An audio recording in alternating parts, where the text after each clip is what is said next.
이틀이 지나면 유월절과 무교절이라 대제사장들과 서기관들이 예수를 흉계로 잡아 죽일 방도를 구하며 이르되 밀란이 날까 하노니 명절에는 하지 말자 하더라.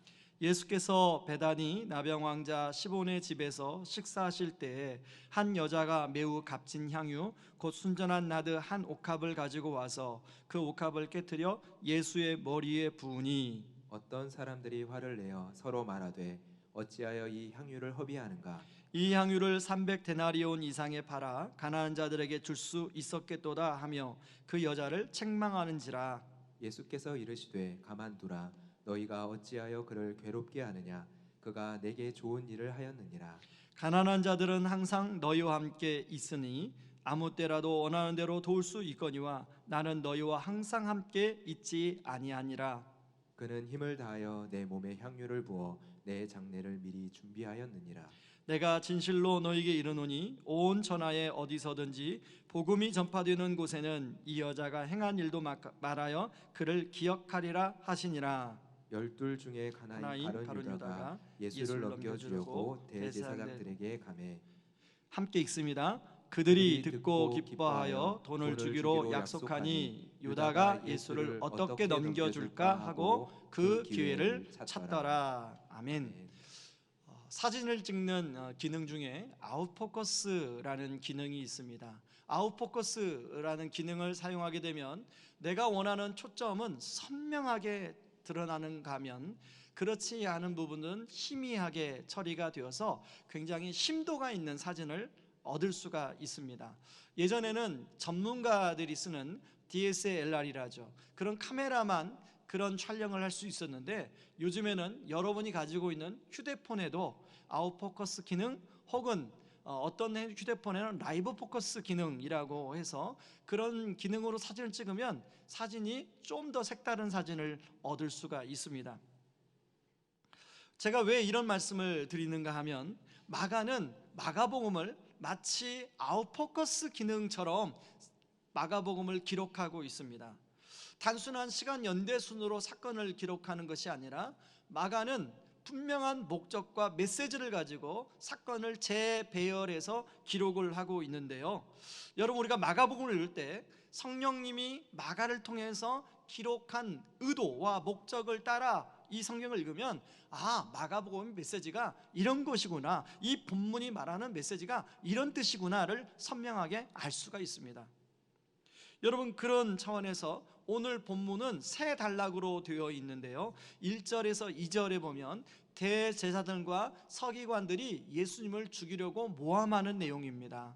그런가 하면 3절부터 9절까지는 한 여인이 옥합을 깨트리는 내용으로 나와 있고요, 10절부터 11절까지는 가룟 유다와 대제사장들과 서기관들이 이제 예수님을 죽이려고 기회를 찾는 그런 내용이 나와 있습니다.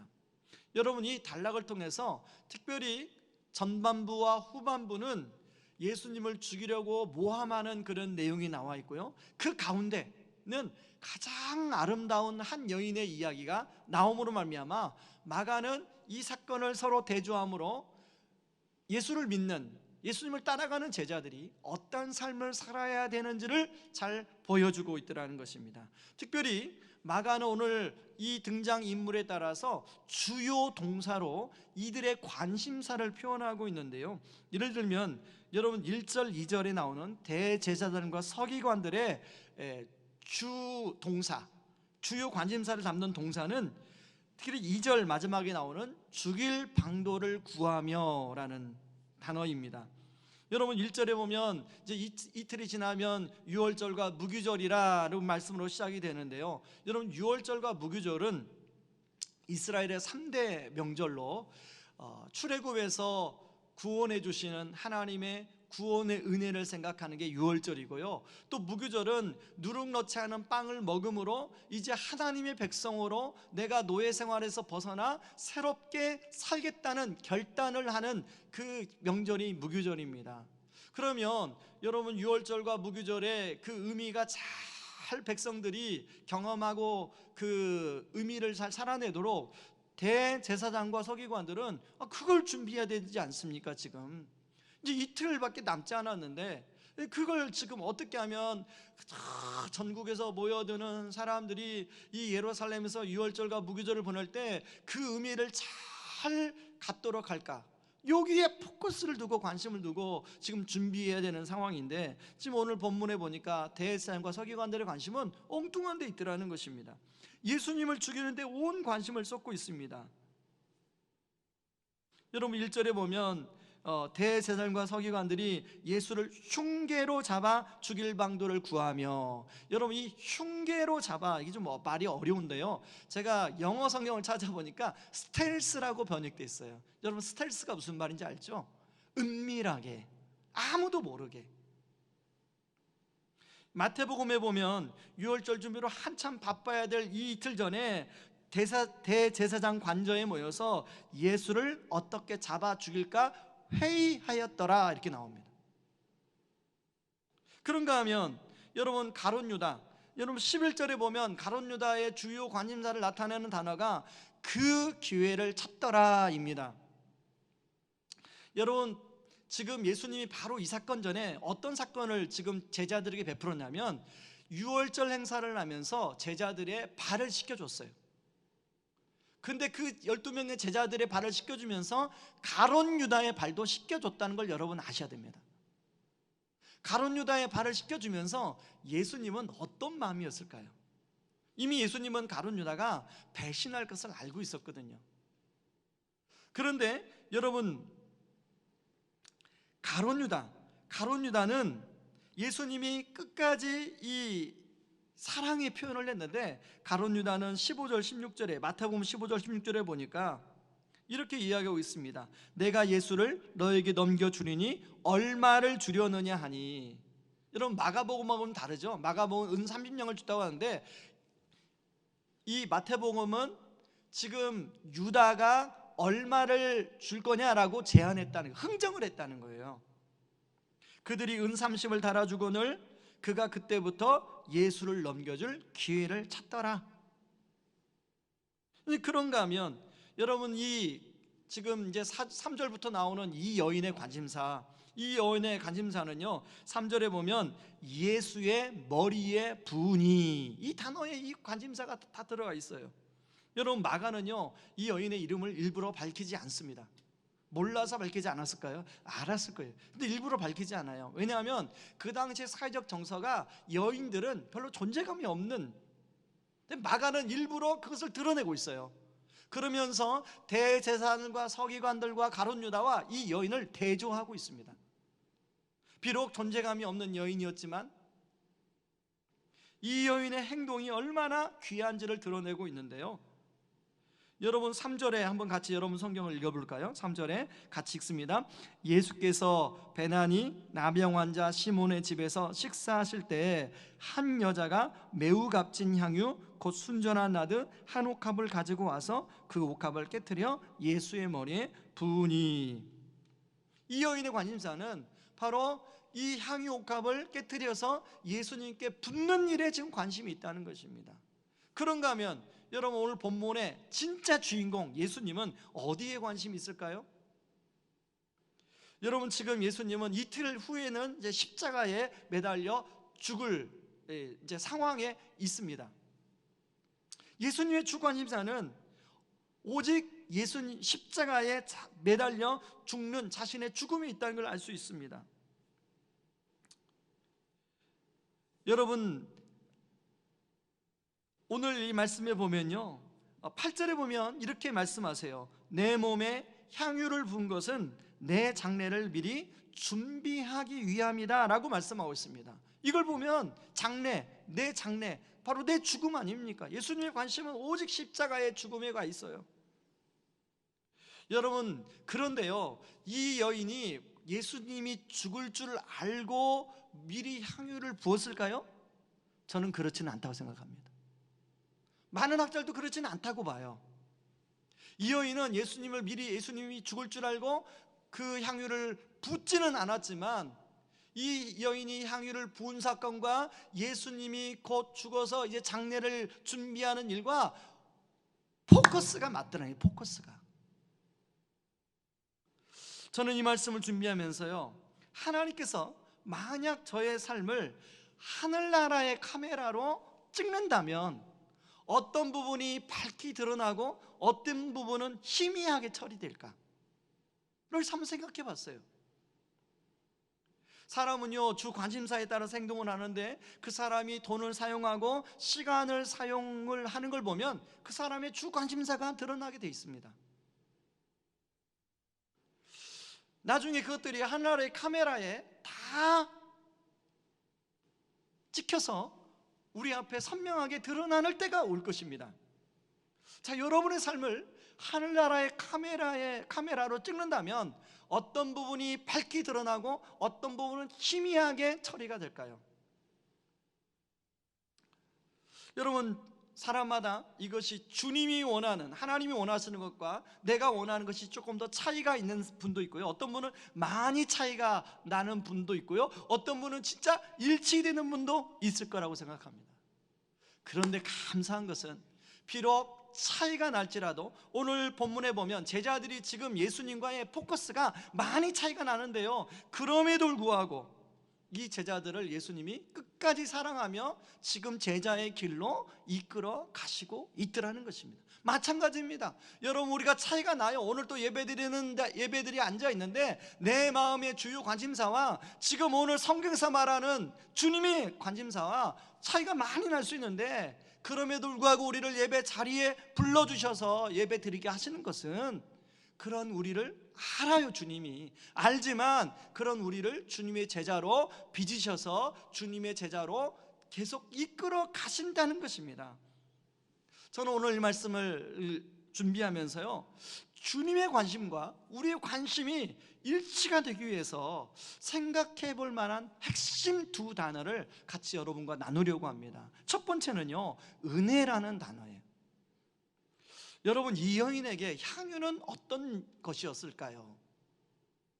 저는 이것을 먼저 생각해 봤으면 좋겠는데, 오늘 7절에 보니까, 오늘 말씀해 보니까 향유를 매우 귀한 향유 옥합이라고 이야기하고 있습니다. 그리고 제자들이 뭐라고 하냐면, 왜 이 비싼 것을 팔아 가난한 자들에게 주는 것이 낫지 왜 허비하느냐라고 이야기하고 있습니다. 다시 말해서 객관적으로 보면 이 향유는 굉장히 값어치가 나가는 향유라고 이야기하고 있어요. 300데나리온의 가치가 나간다고 성경은 이야기하고 있는데요, 1년치 연봉 정도에 해당되는 가치입니다. 그 당시 여인들은 이 향유를 돈이 생기면 자기의 결혼 지참금으로 사용하기 위해서 이 향유를 조금씩 모았다는 기록이 있습니다. 아마 이 여인도 본인이 일해서 조그만 여유가 생기면 결혼할 때 가져가려고 그 향유를 조금씩 모아서 향유 한 옥합 정도가 된 것 같습니다. 근데 이 여인이 그 비싼 향유를 하나도 남기지 않고 깨트려서 예수님의 머리에 부어버리고 있다는 것입니다. 그렇다면 이 여인은 이 비싼 향유를 왜 예수님의 머리에 부었을까요?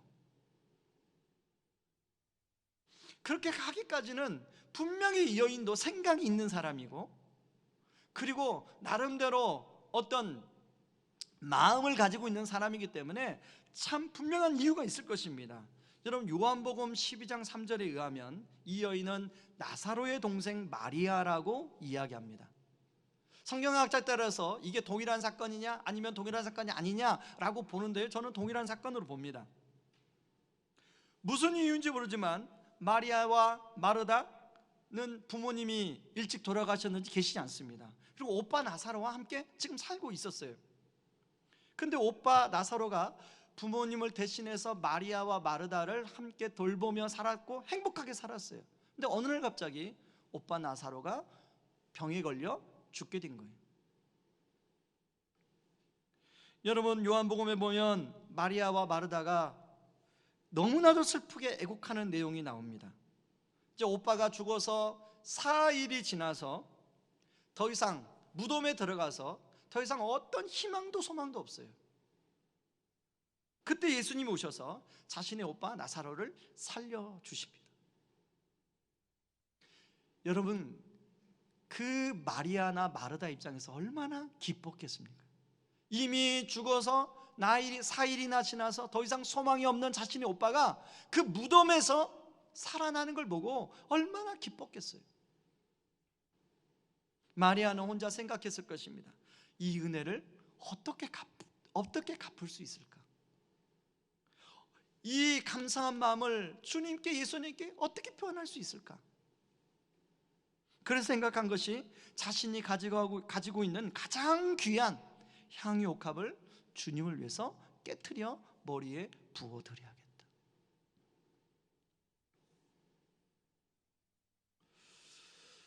여러분, 마리아가 이 향유 옥합을 깨트리기까지의 마음 속에 어떤 갈등이 있었는지는 모르겠지만 아마 최종적으로는 마리아가 향유 옥합을 깨트리고 굉장히 기뻤을 거라고 생각합니다. 여러분, 실제로 이런 상황 속에서 그렇게 하나님께 또 어떤 헌금을 하거나 헌신을 해보신 경험이 있는 성도님들 계실 거예요. 그때 굉장히 기쁩니다. 자, 오늘 근데요, 마리아가 그렇게 향유 옥합을 깨트렸는데 갑자기 주변에서 일어나서 왜 그것을 허비하느냐고 화를 내며 이야기했다고 오늘 성경은 기록하고 있습니다. 아니, 그냥 말할 수도 있는데 뭐 자기 거 아니잖아요. 그냥 말할 수도 있는데 그 주변에 있는 사람들이 화를 내서, 공동번역 성경으로 사절을 보니까요, 거기 있던 몇 사람이 매우 분개하여 왜 향유를 이렇게 낭비하는가 라고 이야기하고 있습니다. 요한복음 12장에서는 바로 이 사람이 가룟 유다라고 이야기하고 있고요, 마태복음 26장에서는 이 사람들이 제자들이라고 이야기하고 있습니다. 그래서 제가 상상 이렇게 좀 맞춰보면 아마 가룟 유다가 가장 주도적으로 이야기했던 것 같고 제자들도 동조했던 것 같습니다. 여러분, 일반적으로 어떤 봉사를 하다가 이렇게 주변 사람들이 비난하거나 어떤 소리를 지르거나 그렇게 되면 사람이 위축되게 되어 있습니다. 하던 봉사도 그만두고 내려놓고 싶은 마음이 드는 것이 그냥 자연스러운 거예요. 근데 12명의 남자들이 화를 내고 벌막 소리를 지르는데 이 여인 혼자서 얼마나 많이 위축이 되었을까요? 예수님 볼 때도 이 여인이 굉장히 괴롭힘 당하는 것처럼 보였던 것 같아요. 그래서 어찌하여 그 여인을 괴롭게 하느냐라고 예수님 말씀합니다. 그러나 이 여인은 그런 비난에도 아랑곳하지 않고 예수님께 온전히 향유 부어드리는 일을 계속하고 있더라는 거예요. 여러분, 마리아가 받은 은혜는 어떤 비난도 어떤 책망도 이겨내는 힘이 있었던 은혜였던 것 같아요. 여러분, 우리가 어떤 일을 하는데 이렇게 주변에서 갑자기 많은 사람들이 화를 내고 비난하는 일이 생긴다고 가정했을 때, 여러분, 우리는 아무렇지도 않게 그 일을 계속하는 것은 쉬운 일이 아니라는 것을 우리는 경험상으로 알 수 있습니다. 뭐 금방이라도 그만두고 싶은 마음이 들죠. 그리고 또 실제로 그렇게 그만뒀던 경험이 있는 분도 계실 것입니다. 우리가 그때 우리가 달려가야 할 것은 우리에게 주님이 주신 은혜라는 사실입니다. 여러분, 저도 그동안에 어떤 봉사하고 사역하면서 이런 경험이 있거든요. 어떤 어려움에 봉착했을 때 그만뒀던 경험이 있어요. 제가 이 말씀을 준비하면서 그때가 떠오르더라고요. 아, 내가 그때 달려갈 것은 은혜였지, 은혜. 여러분, 이처럼 은혜는 어떤 비난이나 어떤 고난과 환경도 이겨내는 놀라운 힘이 있다는 것입니다. 비록 지금 우리가 예배실에 모여서 예배를 드리지 못하지만 우리 주님이 우리에게 주신 은혜를 생각하면, 비록 온라인으로 가정에서 드리지만 바로 이 가운데서도 주님의 은혜를 사모하며 하나님 앞에 영광의 자리에 나아갈 수 있는 예배를 드릴 수 있는 거 아니겠어요? 여러분, 은혜는 이런 힘만 있는 게 아니죠. 오늘 또 다른 놀라운 축복을 주시는데요, 자, 이 여인은 자신이 받은 은혜가 너무 감사해서 향유옥합을 깨뜨렸을 뿐인데 예수님은 이 여인에게 무엇이라 축복해 주냐면 8절에 보니까 이렇게 말씀합니다. 그는 힘을 다하여 내 몸에 향유를 부어 내 장례를 미리 준비하였느니라. 사실 아까도 말했지만 마리아가 예수님이 돌아가실 것을 아시고 향유옥합을 깨뜨린 건 아니라고 생각해요. 그러나 은혜에 감사해서 그렇게 한 것뿐인데 결과적으로는 주님의 장례를 준비하는 귀한 일이 된 거예요. 모든 제자들이 다 도망가는 가운데 이 마리아만이 하나님의 구속의 과정의 가장 중요한 포인트에 하나님이 마리아를 사용하도록 하나님이 하시게 된 것입니다. 여러분, 이것은 인간으로서 놀라운 축복 아닙니까? 예수님은 그래서 마리아를 이렇게 축복해 줍니다. 여러분, 9절을 여러분 성경으로 같이 한번 읽어볼까요? 같이 읽습니다. 내가 진실로 너에게 이르노니 온 천하에 어디서든지 복음이 전파되는 곳에는 이 여자가 행한 일도 말하여 그를 기억하리라 하시니라.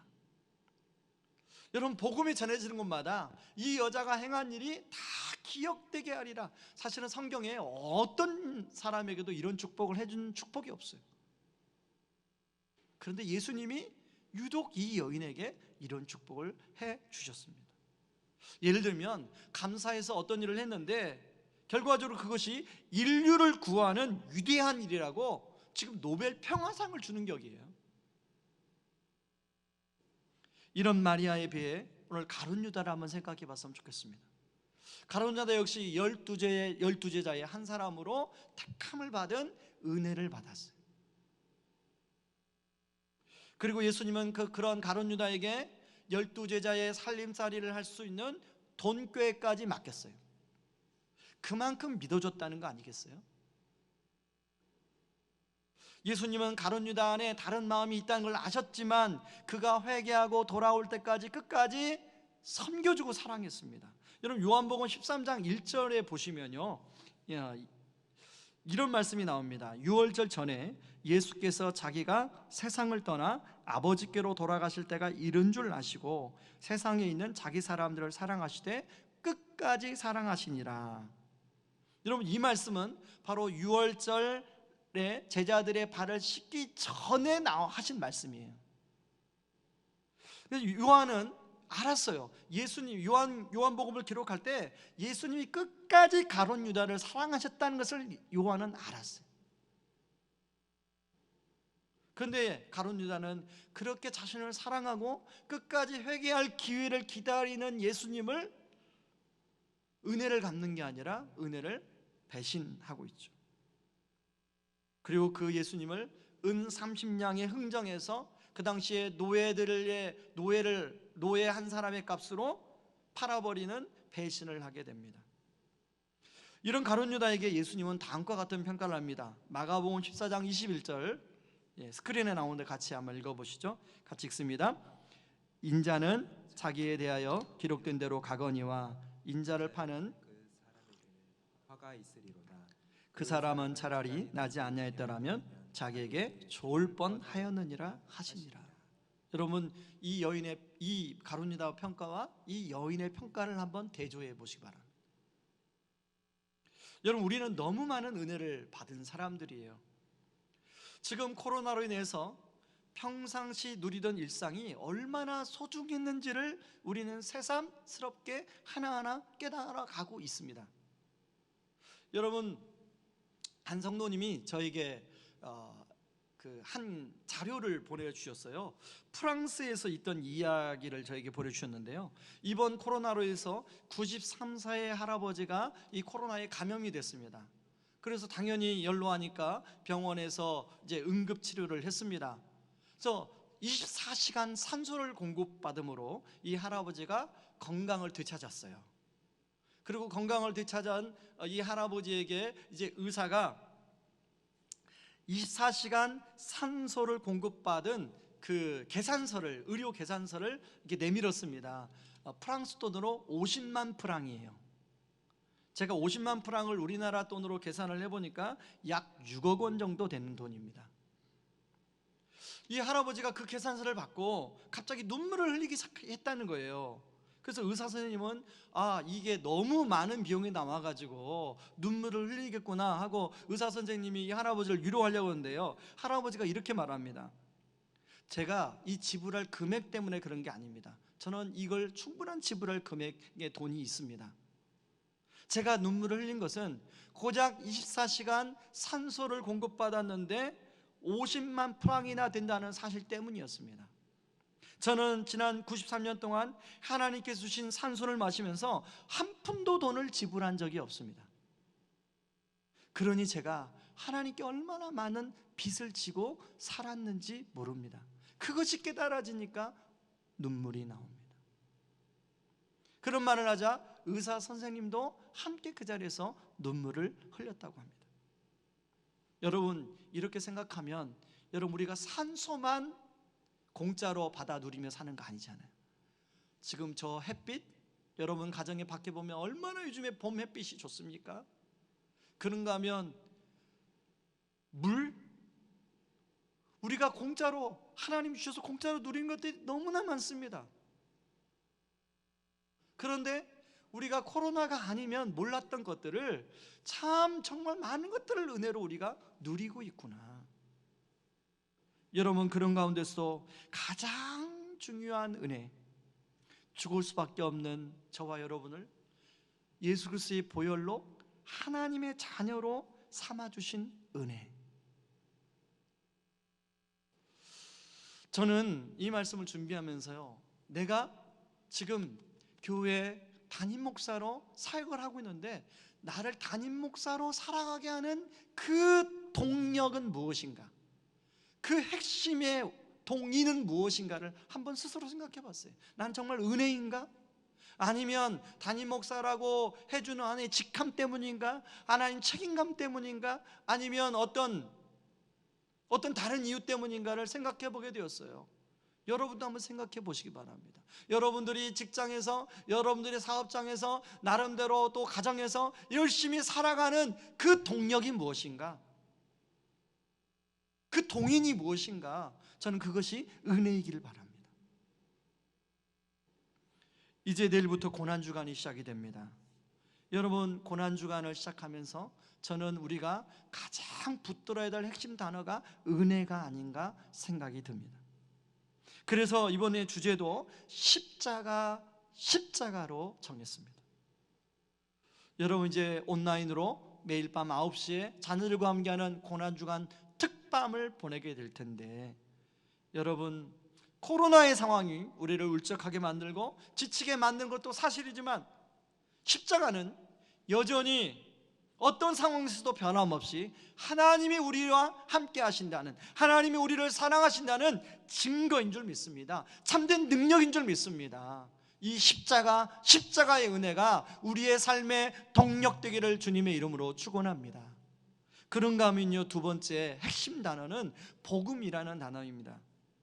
여러분, 우리가 복음은 기쁜 소식이라고 말을 풀어서 우리가 생각해 볼 수가 있습니다. 우리가 잘 알다시피 유앙겔리온이라는 말에서 나왔는데요, 이 유앙겔리온은 그 당시에 전쟁터에서 승리의 소식을 가져다주는, 그 바발꾼이 승리의 소식을 가져다주는 것에서 왔습니다. 여러분, 자신의 남편, 자신의 아들들을 전쟁터에 보내고 얼마나 가족들이 승리의 소식을 기다리겠어요. 그 승리의 소식이 들려왔을 때 바로 이게 유앙겔리온, 와, 기쁜 소식이다. 이게 그 당시에 복음이라는 말에서 이제 복음이라는 말이 거기서 나온 것입니다. 이런 관점에서 오늘 본문에서 11절에 보면요, 대제사장들이 가룟 유다가 와서 말해준 이야기를 기뻐하여, 이 말은 그러면 이 대제사장과 가룟 유다는 뭐가 기쁜 소식입니까? 지금 가룟 유다가 찾아와서 제안을 하는 게 기쁜 소식 아닙니까? 예수를 죽이려고 했는데 때마침 그럴 기회를 주니까. 그런가 하면 가룟 유다는 뭐가 기쁜 소식입니까? 그냥 예수를 팔려고 했는데 얼마를 돈을 주겠다고 하는 이 소식이 기쁜 소식이라는 거예요. 그런가 하면 오늘 본문에 나오는 예수님을 초대해서 지금 잔치를 베풀고 있는, 식사를 대접하고 있는 이 나병 환자 시몬, 여러분, 이 시몬이 나병 환자라고 이야기하고 있는데요, 전에 나병이 걸렸는데 아마 예수님 때문에 나은 것 같아요. 여러분, 이 시몬은 자신의 나병이 치료된 것이 기쁜 소식 아닙니까? 그런가 하면 이 마리아, 자기 오빠 나사로가 살아난 것이 기쁜 소식 아닙니까? 여러분, 우리가 코로나를 조심스러워하는 이유가 무엇인가요? 코로나가 치사율은 낮아요. 그러나 행여나 일어날지 모르는 일들에 대비하여 우리 자신을 지키고 다른 이웃들의 건강을 지키기 위해서 우리가 사회적 거리두기에 지금 참여하고 있는 거 아닙니까? 이처럼 코로나 바이러스는 아주 확률이 낮지만 그럼에도 불구하고 소수의 사람들의 생명을 앗아가기 때문에 우리가 두려워한다면, 여러분, 죄란 바이러스는 우리를 영육간에 파괴시키고 그리고 파멸에 이르게 하는 거예요. 그런데 문제는 이 죄 바이러스가 우리 스스로는 문제를 해결할 수가 없는 거예요. 여러분, 이 죄 바이러스 문제를 해결하려면 죄 바이러스가 하나도 없는 사람만이 가능해요. 바로 오늘 본문에 나오는 예수님이에요. 인간처럼 뒤졌지만 죄가 없는 예수님께서 그래서 십자가의 길로 지금 뚜벅뚜벅 한 걸음 한 걸음 나아가고 있는 겁니다. 그래서 8절에 보면 자신이 죽음을 언급하고 있어요. 그런데 예수님이 죽음만 언급하는 것이 아니라요, 9절에 보면 후에 많은 사람들에게 복음이 전파될 것을 내다보고 계십니다. 여러분, 예수님은 진짜 기쁜 소식 중에 기쁜 소식이고 복음 중에 복음이죠. 자신의 죽으심과 부활로 인하여 수많은 사람들이 영육이 살아나고 그들이 풍성한 삶을 살게 될 것에 대한 것을 미리 내다보시고 지금 말씀하고 있는 거예요. 그래서 비록 십자가의 죽음으로 한 걸음 한 걸음 나아가지만 그 십자가가 예수님에게는 기쁜 소식을 가져다 줄 소망 가운데 나아가고 있는 줄 믿습니다. 여러분, 제가 사진 하나를 제가 준비했습니다. 보여드리겠습니다. 여러분, 이분이 혹시 누군지를 아실지 모르겠습니다. 4월 추천도서로 추천한 서서평 선교사님 사진입니다. 독일계 미국인으로 1921년에 32살의 나이에 처녀의 몸으로 우리나라에 왔습니다. 그리고 54세로 이제 폐렴으로 죽었는데요, 그때까지 고아와 나환자들의 어머니라고 불리웠던 분입니다. 원래 이름은 엘리자베스 쉐핑인데요, 한국 이름을 무엇으로 지을까 이분이 고민하다가 서서평으로 지었는데 자기 성격이 굉장히 급한 것이 단점이라는 걸 아시고 천천히서 평온할 평해서 서서평. 그래서 이분의 책 제목의 그 부제가 천천히 평온하게라는 부제가 붙어 있습니다. 이 선교사님은요, 자신의 어린 시절 부모님에게 버림을 받았습니다. 그래서 12살 때 부모님이 미국에 산다는 얘기를 듣고 어머니를 만나러 12살에 미국으로 갑니다. 근데 어머니가 이제 그 구교이셨어요. 근데 기독교로 이 서서평 선교사가 개종했다는 사실을 알고 어머니가 자신의 딸로 안 받아줍니다. 다시 한번 버림을 받아요. 그래서 이 서서평 선교사가 혼자 이제 독학을 해서 미국에서 간호대학교를 졸업하고 간호사가 되었습니다. 그런 시절에 이제 32살 나이에 이 한국 땅의 어려움을 듣고 한국으로 오신 것입니다. 주로 전남 지역에서 많이 활동을 했는데요, 이 서서평 선교사가 14명의 양자를 두었고요, 그리고 38명의 과부들과 함께 자기 집에서 살았다고 합니다. 지금의 호남신학교, 한일장신대학교를 이분이 세웠고요, 광주 기독병원을 이분이 세우셨다고 그래요. 54세에 폐렴으로 돌아가시게 되었는데 유언에 따라 자기 장기를 다 의학 실험용으로 기증을 했다고 합니다. 이분의 이야기가 영화로도 나왔습니다. 여러분, 기회가 되신다면 책으로도 보시고 꼭 영화로 다음이나 여러분 TV에서 나오는 영화에 이분 영화가 있습니다. 그래서 영화를 한번 보시고 또 많은 은혜 받으시기 바랍니다. 이런 의미에서 저는 우리 지난주 금요일 날 장로님들과 함께 임시당회를 화상으로 진행하면서 부활절헌금을 어떻게 의미 있게 사용할까 하다가 부활절헌금을 우리 더불어 함께라는 프로젝트로 우리 주변의 이웃을 섬기면 참 좋겠다는 의견을 모으게 되었습니다. 여러분, 우리 이웃 가운데 이 코로나로 인해서 이런저런 어려움 가운데 있는 분들이 있는데요, 여러분, 그분들과 우리가 그분들을 뭔가 돕고 그분들을 뭔가 우리가 지원하고가 아니라 더불어 함께 이 코로나의 고난을 같이 이겨내자는 거예요. 그래서 여러분이 그런 마음으로 교회에 신청을 해주시면 우리가 부활절 헌금 가운데 일부를 여러분들한테 드려서 우리 성도님들이 직접 섬기도록 하시는 것입니다. 그런가 하면요, 이것은 제가 장로님들하고 미처 상의를 하지 못한 부분인데 말씀을 준비하다가 주님이 주신 마음인데요, 제가 조심스럽게 한 가지 제안을 드리자면, 여러분 사도행전 4장 32절부터 35절 말씀을 우리 같이 한번 보겠습니다. 같이 한번 보겠습니다.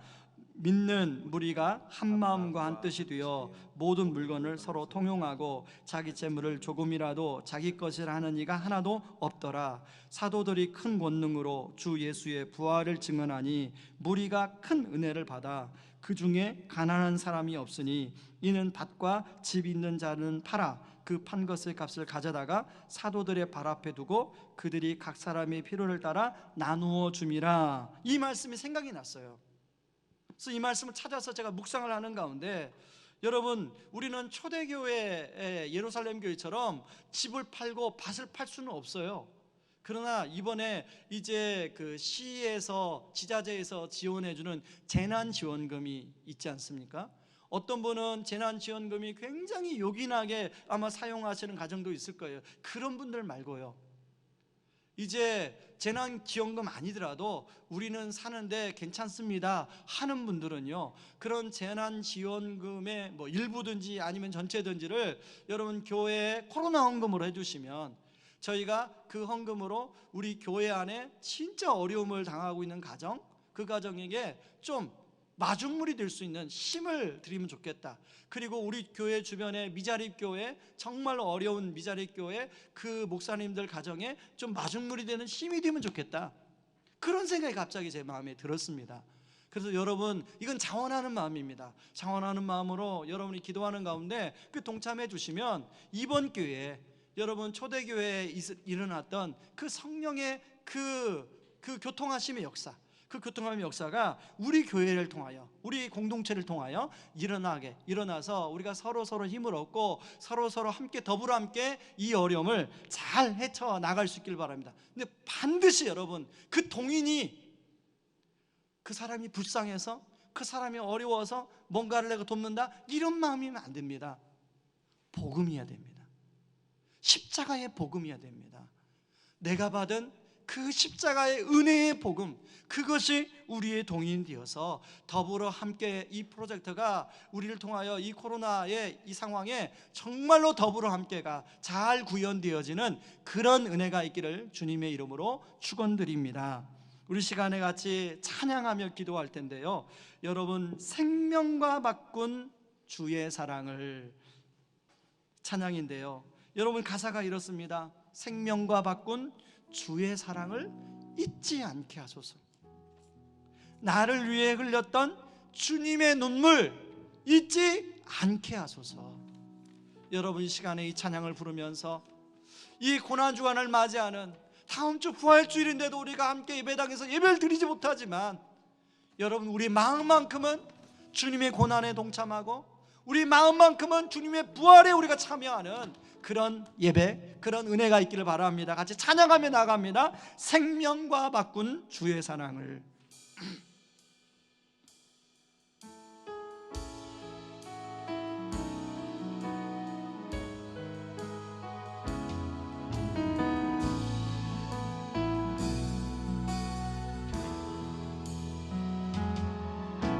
생명과 바꾼 주의 사랑을 잊지 않게 하소서. 나를 위해 흘렸던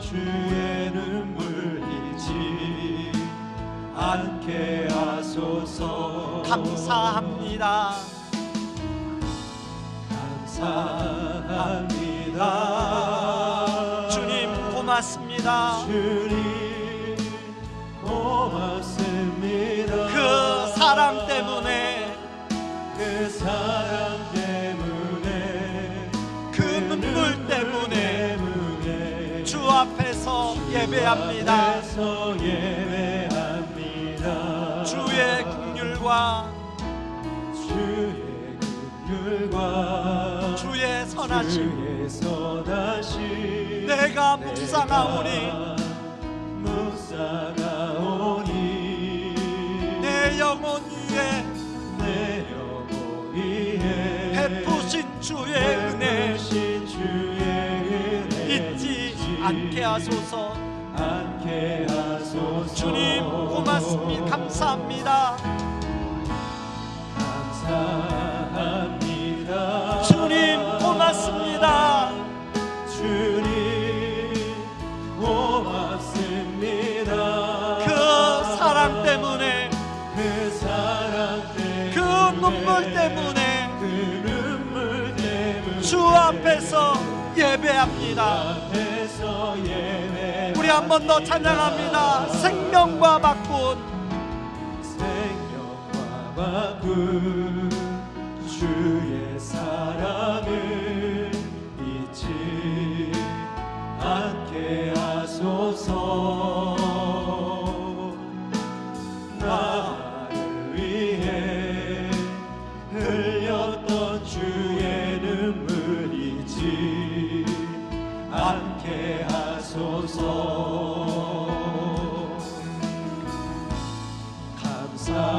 감사합니다. 주님 고맙습니다. 그 사랑 때문에, 그 눈물 때문에 주 앞에서 예배합니다. 주의 긍휼과 주의 긍휼과 주의 선하심 내가 묵상하오니 내 영혼 위에 베푸신 주의 은혜 잊지 않게 하소서.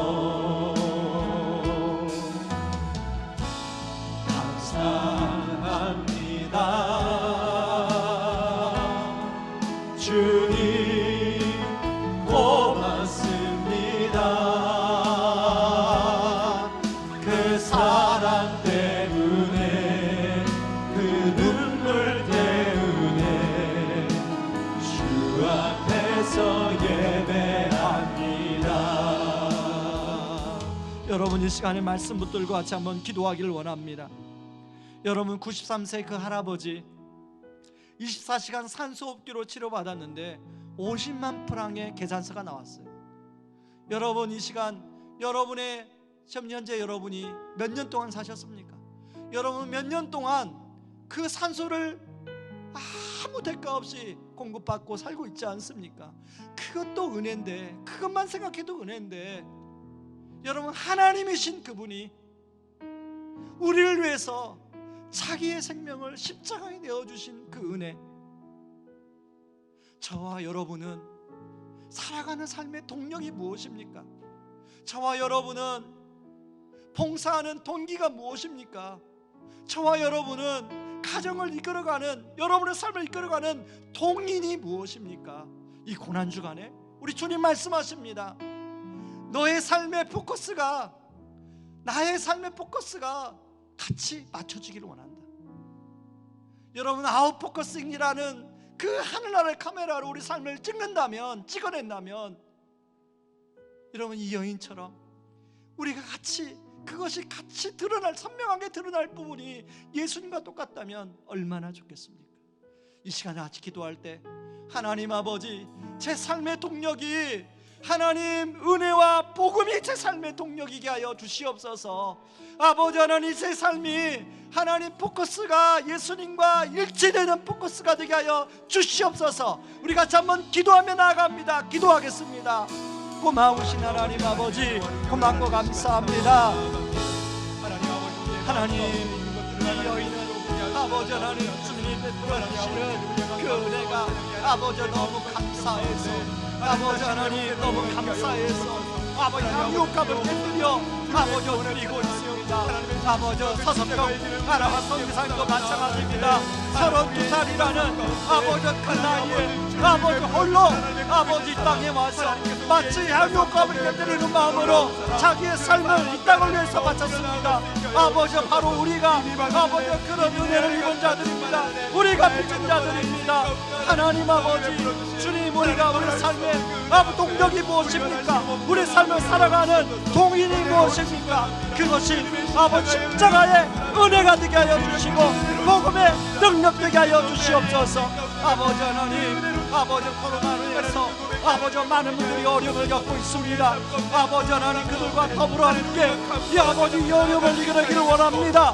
아버지 하나님, 우리가 극장기를 원합니다. 우리 공동체 안에 아버지 그 아름다운 아버지 그런 성령의 소통하심이 일어나기를 원합니다.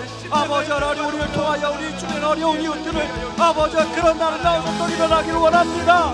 아버지 하나님, 그런 은혜, 아버지 그런 복음의 은혜가 사랑으로 전해질 수 있도록 하나님 아버지 도와주셔서 아버지 하나님께 영광 돌리는 아버지 그런 고난 주간, 그런 부활절 될 수 있도록 하나님 도와 주시옵소서.